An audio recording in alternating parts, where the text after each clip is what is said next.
Tai gerą sekmadienio rytą jums visiems. Su jumis sveikinuosi aš Ernestas Janušas ir laida NKTV, kurioje šiandien matysite. Trimatė televizija. Ar jau jūsų namuose, ar vis dar ne? Ar yra ką žiūrėti, bei ar verta?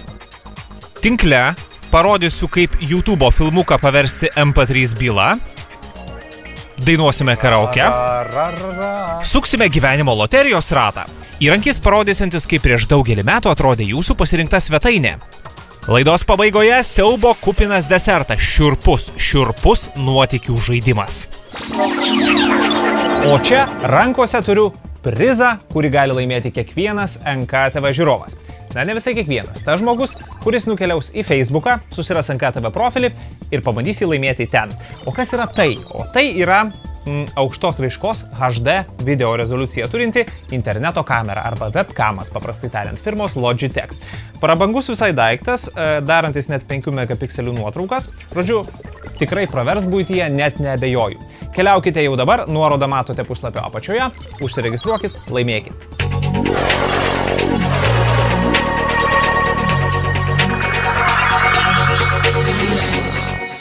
Tad startuokime su naujienomis.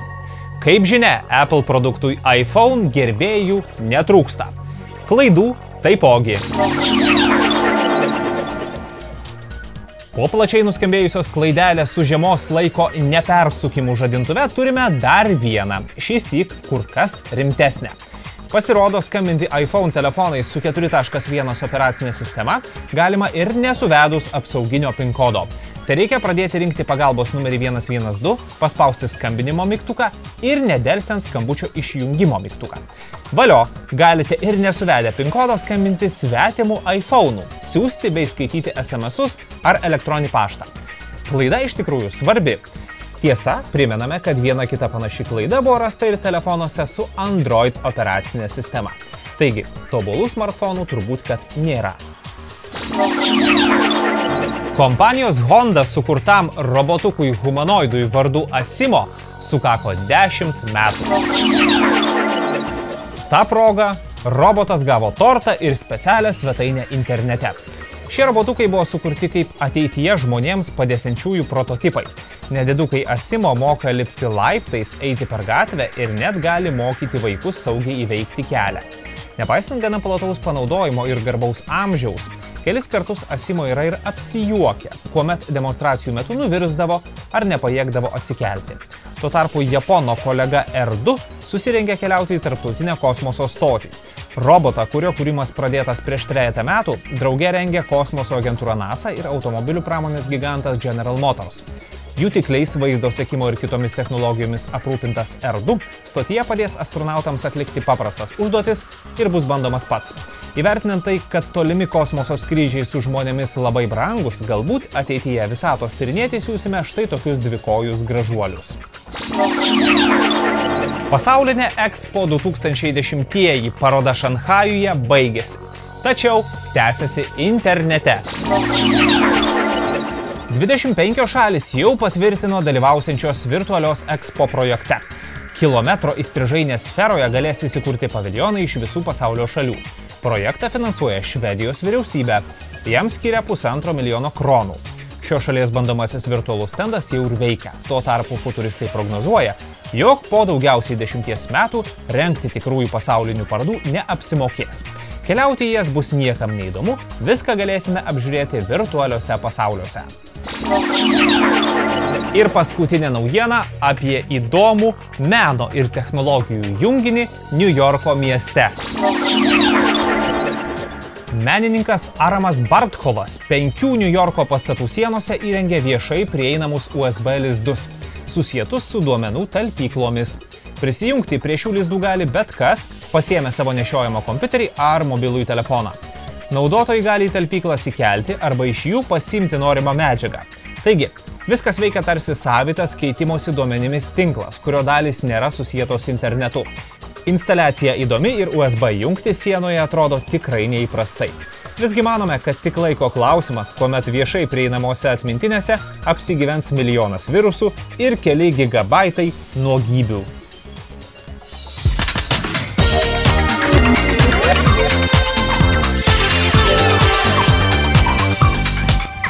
Jeigu aš dabar būčiau jūsų kambaryje ir kalbėčiau su jumis tiesiai, aš jūsų akimis žiūrint būčiau trimatis arba 3D. Tačiau, kai mane rodo per kamerą, kai mane rodo per televiziją, aš pavirstu į dvimatį plokščią personažą. Kodėl taip yra? Ogi dėl technologinių subtilybių. Tačiau jau yra trimatė televizija. Apie ją turbūt šiek tiek girdėjote, o dabar pažiūrėkite plačiau. Pastaraisiais metais kino jūroje atsirado vis daugiau animacinių ir vaidybinių filmų 3D arba trimačių formatu. Dažnas mūsų žavėjosi trimačių avataru. Tad gal panašų efektą galime susikurti namuose? Apie tai šiandien kalbame.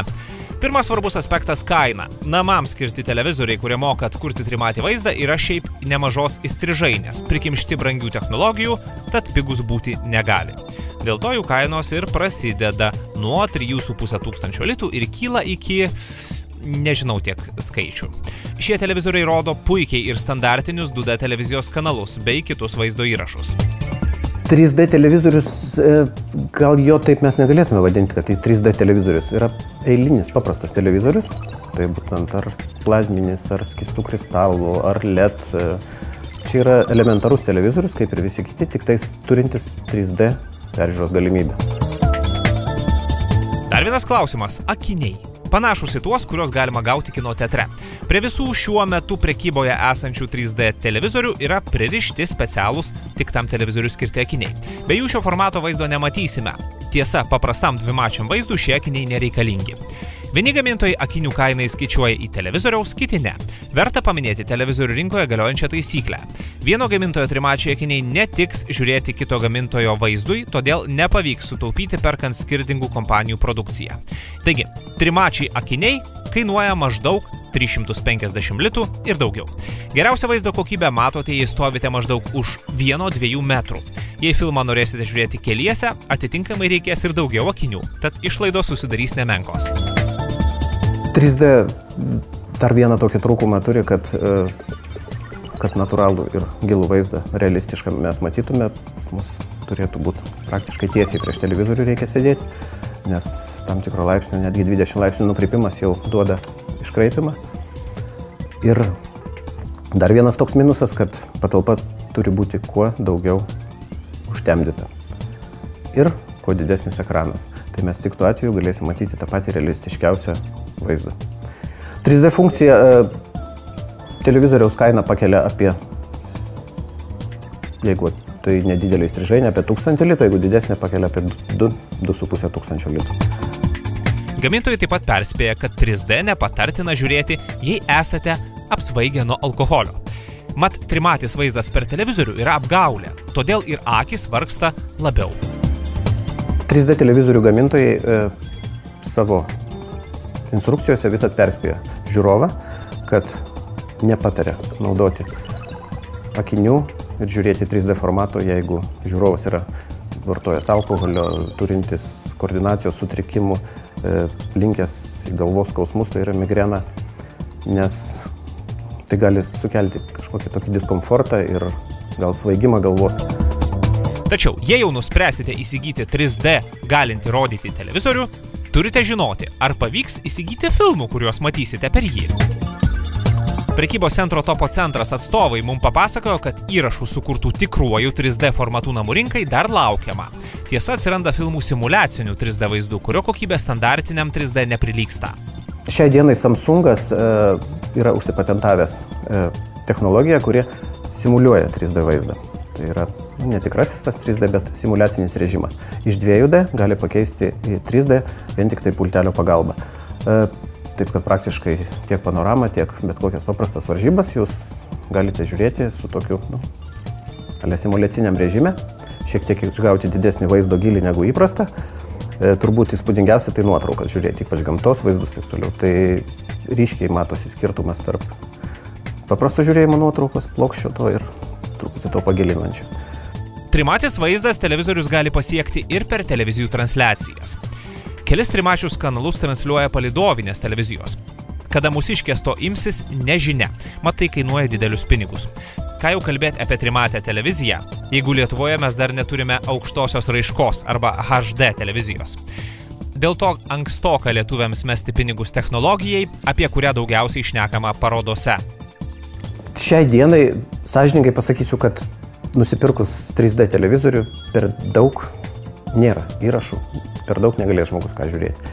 Jeigu jisai neturi satelitinio imtuvo, aukštos raiškos, su tam tikra satelitiniu transliuotoju, arba neturi 3D grotuvo, palaikančio Blu-ray 3D formatą.